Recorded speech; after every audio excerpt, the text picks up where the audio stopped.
Tony and I at that time had been married for a number of years and we were getting divorced. So my life changed a lot.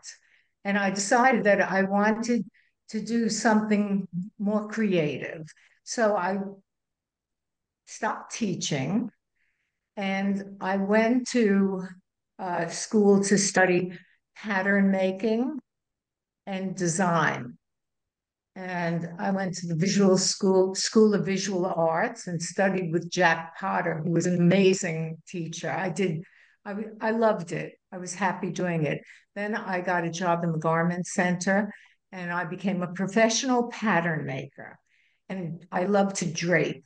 And that was one of the great things in my life because it gave me freedom to be financially independent.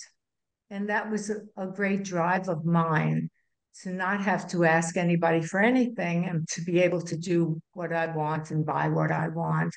And I felt that I could be anywhere in the world and I'd be able to get a job and earn a living because you don't even need a language when you're a pattern maker or draper. So that was a great experience for me.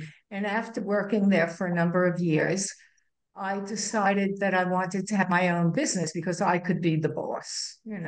People who have that kind of feeling that they can do it themselves, most of the time do it themselves. So I sold the apartment that we lived in and got some money. I invested $50,000 from the sale of the apartment, that our family apartment, moved into a one bedroom apartment with my two children. And it was fine. I find that I acclimate wherever I am. That's that's how I am. I'm cool about things like that. And we lived there for a while. And then not going. And then after that, I started a business in Soho, rented some space and was a designer of clothing. Janet Goldman Design Studio, Henry Bendel was my major client.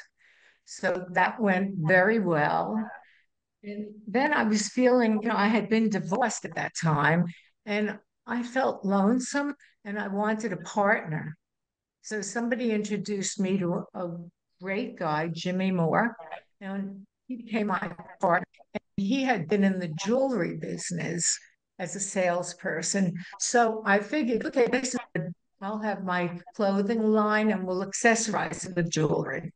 Well, the jewelry was much easier than manufacturing dresses and, going through what you have to finance it and collect. It was just a difficult business.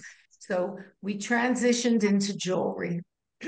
We had a 2,000 square foot space, and within a year and a half, the whole place was filled with lines of jewelry.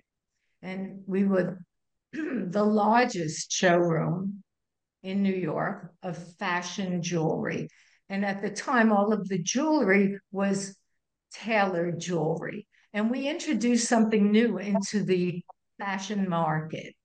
We had things, they were long, they were dangling, they were different, they were handmade, most of them. And we represented almost 50 designers. And then we had stores. We had stores in New York, in Madison Avenue, and in Soho. We became manufacturers for uh, Saks Fifth Avenue, Neiman Marcus, we Banana Republic, these guys, and it was a great business. And during this time, I was in Soho. I lived uptown, and then I bought an apartment in Soho down the street from where my showroom was on Green Street.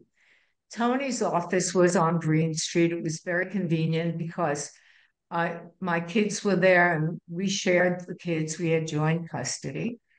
And long story short, we got together again because we both realized that we were meant for each other. and and it was good for the family, but it was good for us. And I must say that we were divorced for 9 years. And after 9 years, when we remarried in South Beach, on the beach at sunrise, um, we had the most beautiful marriage for the next 25 years or so.